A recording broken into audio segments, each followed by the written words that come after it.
The Vance family, once a fixture on the global billionaires list, collapsed overnight.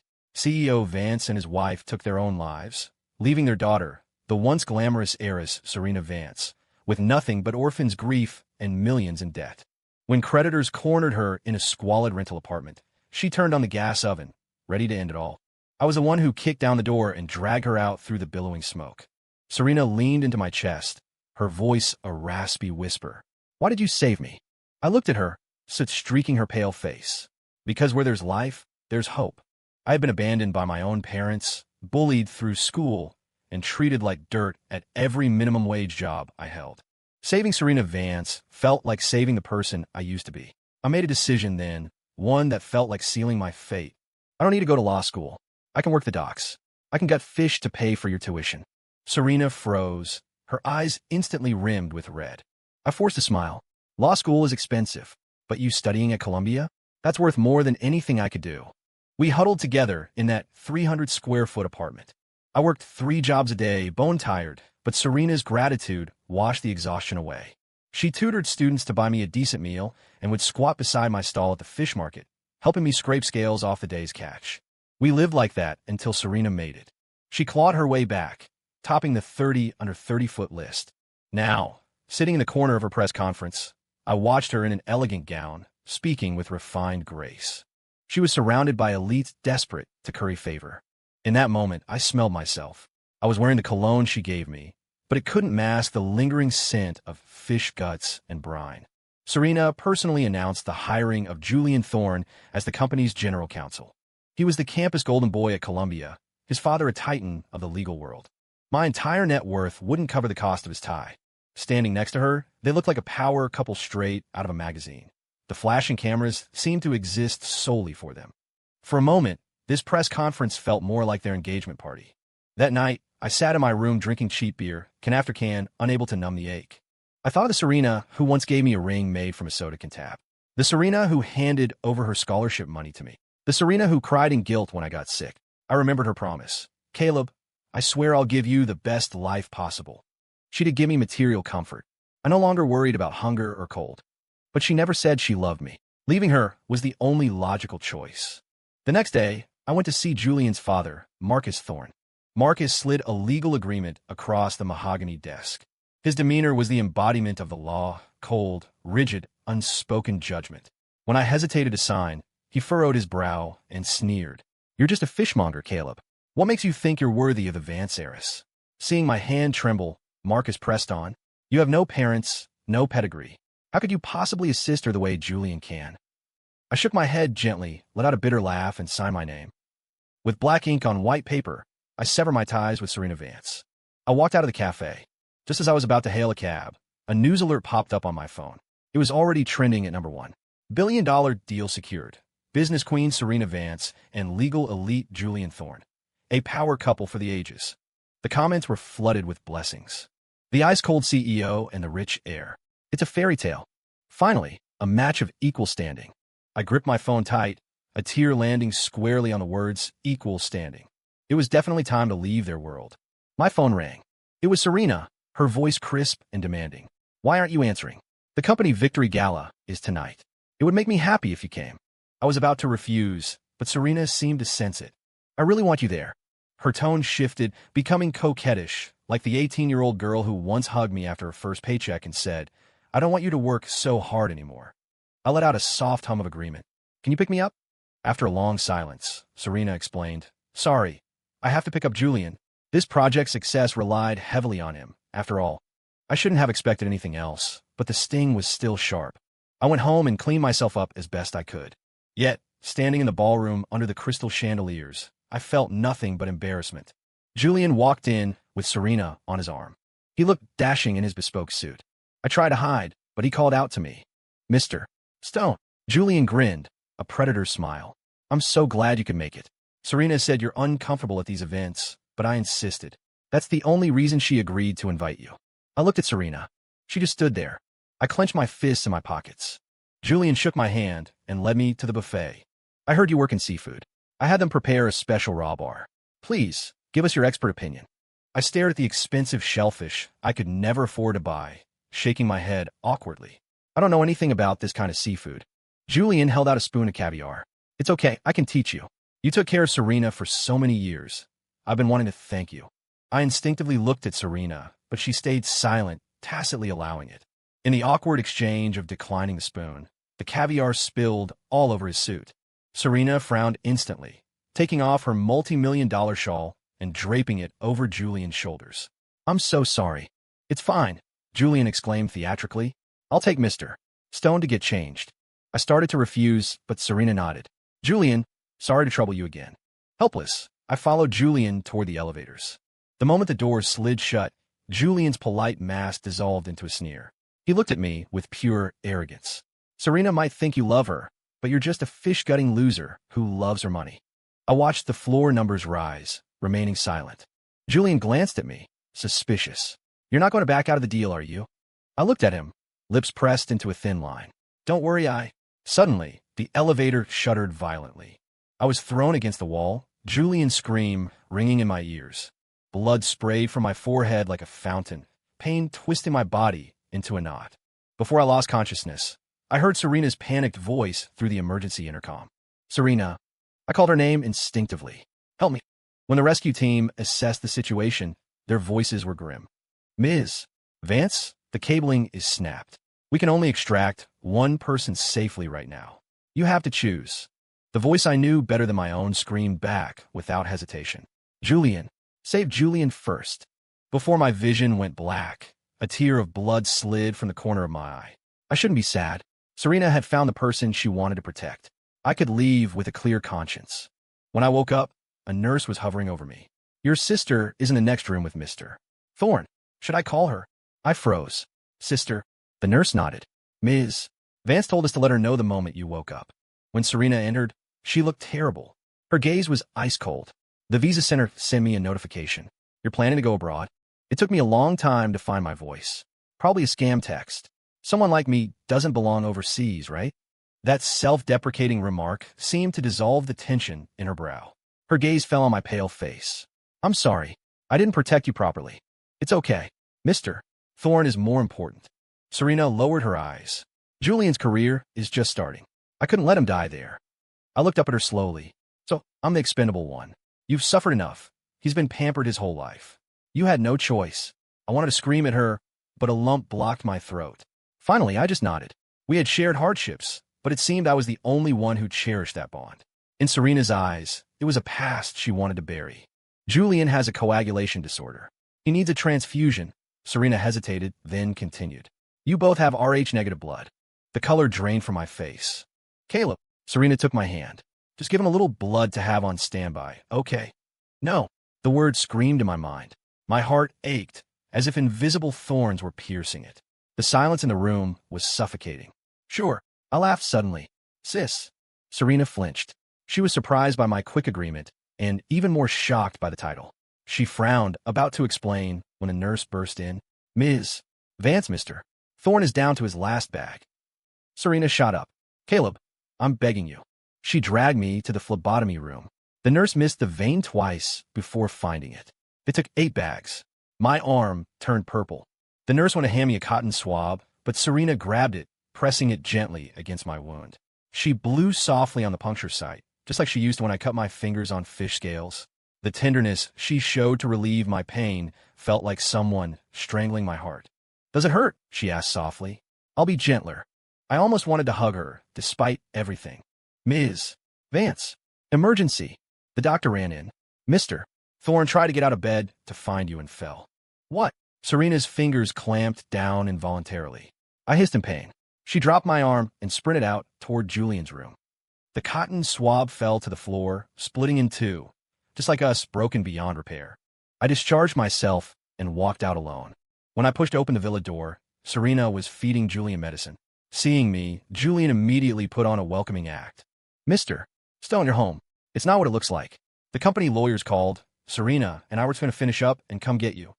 Julian walked over, feigning guilt, and grabbed my arm. You even donated blood for me. I haven't thanked you properly. His thumb pressed directly onto my puncture wound. His voice sounded pitiful, but his grip was vicious. I yanked my arm back in pain. Julian immediately threw himself backward, stumbling as if I had shoved him. Serena's cold gaze landed on me. Caleb, what are you doing? Julian is still recovering. Sorry, I whispered. My fault. The scolding died in Serena's throat. She moved her lips, but said nothing. Julian shook his head, pretending to be magnanimous. It's fine. Why don't we let Mr. Stone sit down a lawsuit with us? I heard you never got to go to law school. His tone was sincere, as if he were doing me a favor. Consider it a dream fulfilled. I looked at Serena. She was watching Julian with admiration. Okay, I said, mocking myself. Before I left, I didn't want to cause any more trouble. The courtroom was solemn. Serena and Julian sat side by side. He used his long fingers to mark up documents. She leaned in, listening intently. They were a perfect match, intimate and professional.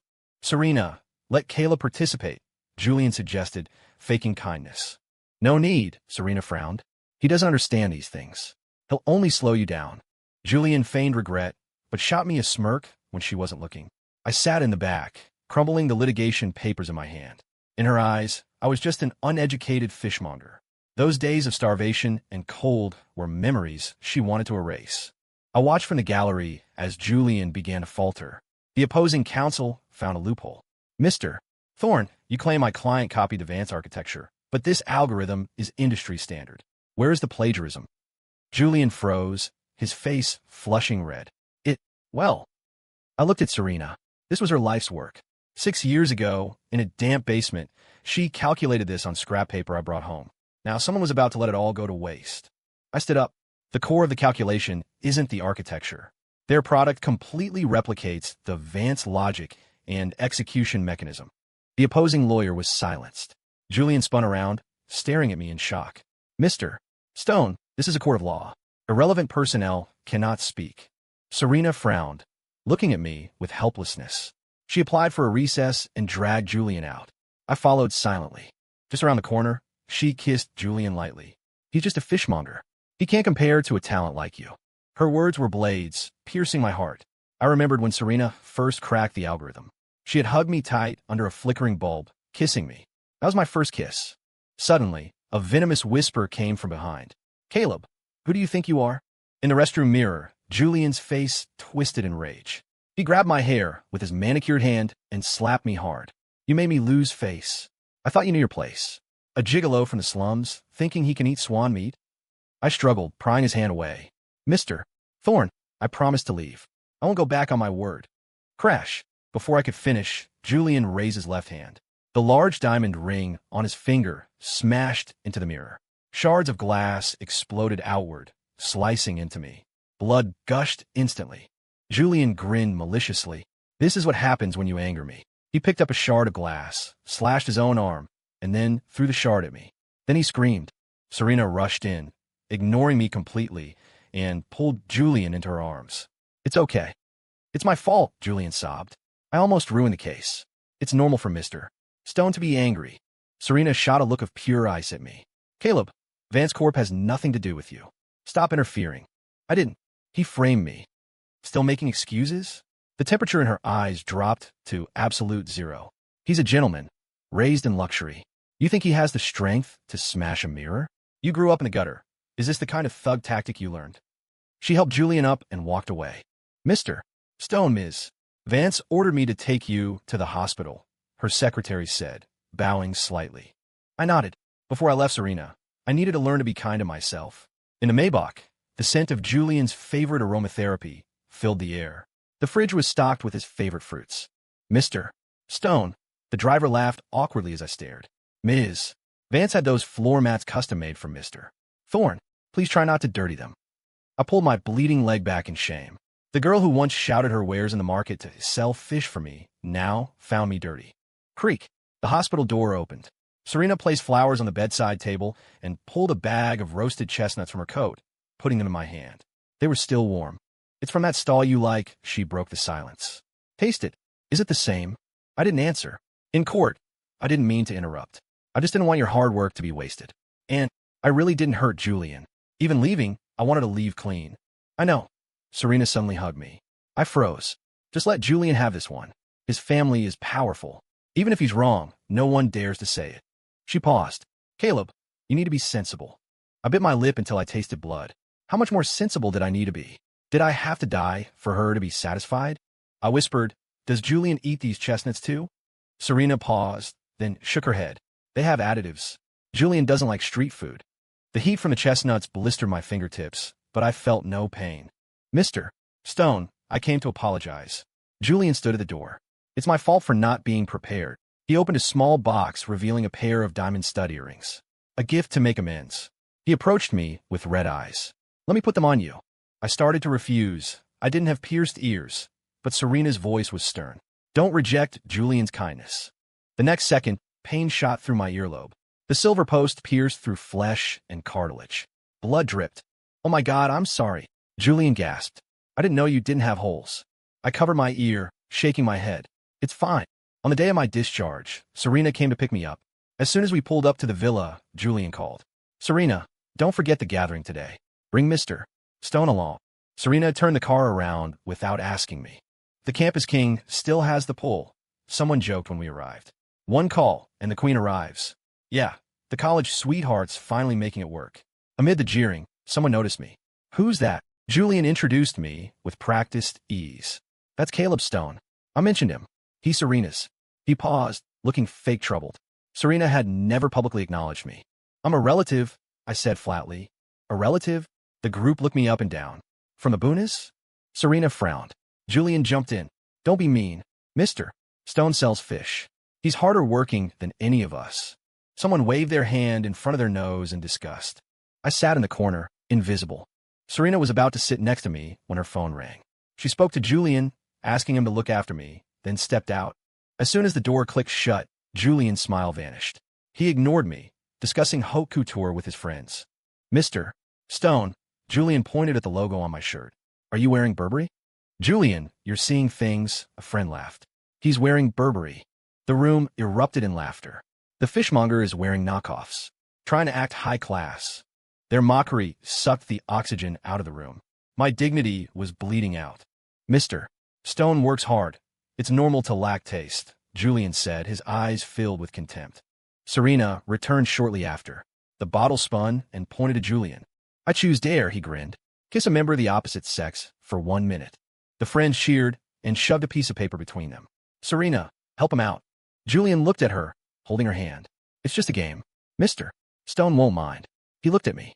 Right, Caleb? I nodded blankly. Whatever. Serena's eyes darkened, as if she were angry at my indifference. She pulled Julian close and kissed him. The kiss was passionate, heating the paper between their lips, but crushing my heart into dust.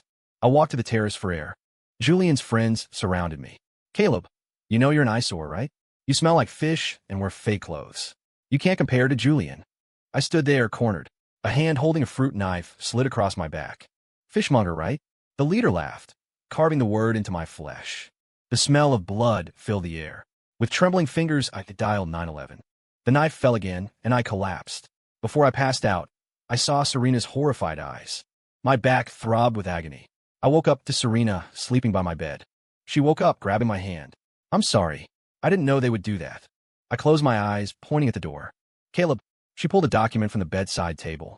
This is a settlement agreement. Sign it. I froze. A settlement? You shouldn't have called the police, she said, her eyes deep and dark. They learned their lesson. They're Julian's friends. Just forgive them, okay? What about my pain? Did I deserve it? Serena frowned. She nodded to her assistant. Bodyguards brought in suitcases filled with cash. The villa is in your name, she said, her voice grinding my self-esteem to dust. The Porsche keys are here. Any position in Vance Corp you want. I bit my lip, tasting blood. I thought of our rental, sharing one blanket. I thought of riding my bike to take her to the park. I'll sign. My voice broke. Serena, this is the last time. The last thing I'll ever do for you. She opened her mouth but said nothing. Her silence put a period on our 10 years. After that, Marcus Thorne visited. Here are your visa papers. He threw a packet at me, causing the scene just to upset Julian. I signed the settlement. I'm leaving to make room for your son. Marcus sneered. At least you have some self-awareness. My phone buzzed. News. Vance Corp was redeveloping the old neighborhood. Our rental was being demolished. I threw the cheap keychain she gave me into the trash. 10 years. I used pure love to protect a girl. Today, I use my last ounce of strength to drag my luggage out the door, determined to live for myself. Serena and Julian went to an auction. Despite the treasures, Serena kept spacing out. A vase reminded her of Caleb planting flowers in plastic bottles. A bracelet reminded her of the string he tied on her wrist. Serena? Julian waved a hand. I've been calling you. Nothing. She forced a smile. See anything you like? I'll buy it. Julian smiled, reassured. But when the next item appeared, Serena's pupils contracted. It was a silver locket, Caleb's only heirloom from the orphanage. He had pawned it to pay for her medical bills when she was beaten up defending her family's name. Serena bid instantly, paying an astronomical price. For me? Julian asked. No, she clutched the locket. For Caleb. She noticed a crack in the silver. She suddenly remembered Caleb's eyes when he left, like dead ash. Sorry, I can't stay. She stood up and left Julian standing there, stunned. Once Marcus confirmed Caleb was gone, Julian relaxed. He believed Serena would realize he was the right choice. Serena drove to the villa, drawn by an invisible thread. The house was dark. Caleb hadn't left a light on for her. She turned on the switch, blinded by the crystal chandelier, brighter than their old light bulb but colder. She checked the bedroom. Empty. No clothes, no toothbrush. It was as if Caleb had never existed. Panic set in. She saw the keychain in the trash. The cheap one she gave him. He had thrown it away. Her phone rang. It was Marcus. Come to the firm. We have a lead on your parents' accident. Serena sped to the office. Your parents' plane wasn't an accident. Marcus handed her a file. Someone hacked the flight system. Serena's eyes turned red. It was a conspiracy. I'll keep investigating, Marcus said, adjusting his glasses. But have you taken care of Julian? I heard you left him at the auction for that fishmonger. Does he matter more than your parents? He was threatening her. Serena clenched her fists. Caleb left. Yesterday. Good. He helped me out by leaving on his own. Marcus clapped his hands. Suitcases were brought in. The money Serena gave Caleb. He hadn't taken a dime. Loving a fishmonger is a stain on your life. Marcus sneered. Stick with Julian, and I won't mind. Caleb is family, Serena rasped. Family, Marcus laughed. Don't play dumb. I know you plan to renovate the old neighborhood, trying to erase the memories of being poor. The old neighborhood? Serena bolted. She drove to the site. The excavators were already flattening the basement apartment she shared with Caleb. The old landlord tapped her shoulder. Serena, long time no see. Caleb came by yesterday with his luggage. Say goodbye. I thought you two finally made it. Serena stared at the rubble. She hallucinated Caleb walking toward her with takeout, smiling. Business was good today. She punched the steering wheel, the horn blaring, snapping her back to reality. Caleb had really abandoned her. Serena sat on the floor of her mansion, drinking wine, disheveled, missing work for the first time. Without Caleb, her revenge felt meaningless. Serena, do you love me? Caleb had asked once, drunk on her birthday. She hadn't answered then. I love you, she whispered to the empty room. I really love you. Julian arrived, finding her drunk. Why aren't you at work? He tried to take the glass, feigning concern. He couldn't understand why she still pined for the fishmonger. Serena, Caleb is a gold digger. He took the money and ran. Tears hit her hand. The pain of abandonment overwhelmed her. She fell into Julian's arms. The scent was wrong. Too much cologne. Not the clean, safe smell of Caleb. But in her drunken haze, Julian's face blurred into Caleb's. Do you want to marry me? She asked. As soon as the words left her mouth, she regretted it. It was a rebound. A transaction. But Julian nodded eagerly. I do. I dream about it. Serena stayed silent. Marriage was just a merger. If she married Julian, life would be flat. If she married Caleb, even suffering had hope. She finally realized Caleb had become the most important part of her life. Julian rushed home to tell Marcus. Marcus nodded. Good. The wedding can wait, but the engagement must happen now. The date was set. Fast. At the bridal shop, Serena tried on a gown. She imagined Caleb seeing her in it. He would cry. Julian opened the curtain. Beautiful. Serena stared at his bare chest. No scar. Caleb had a scar on his collarbone from saving her. Julian tried to kiss her. She pushed him away. I'll take this one. On the ride back, she was silent. She dropped him off, but noticed he left his phone. She went into the Thorn Manor to return it. Dad, I really love Serena, she heard Julian arguing. She only loves the fishmonger. Marcus scoffed. If she knew what you did to Caleb, she'd destroy you. You had your friends get him drunk and spread rumors. And I regret not letting you scar his face permanently back then. Serena's heart stopped. Caleb isn't a threat anymore, Marcus continued. The important thing is infiltrating Vance Corp. Remember, her parents were killed by the Sterling family, and we helped cover up to get the Vance bankruptcy case. We are accomplices. Serena stood frozen. The Sterling family and the Thorns, they destroyed her family, and she almost married into it. She nearly vomited. She touched her side, reaching for Caleb's hand out of habit. Nothing but air. She put the phone down and left quietly. Back in her dark bedroom, she chain-smoked. She finally understood. She only wanted Caleb. She would deal with the murderers, then propose to Caleb properly. She called Marcus. Uncle Marcus, let's move the engagement up. The engagement party was lavish. The elite of the city gathered. Everyone thought Serena was madly in love. No one knew the decor was exactly what Caleb had once described as his dream wedding. Ms.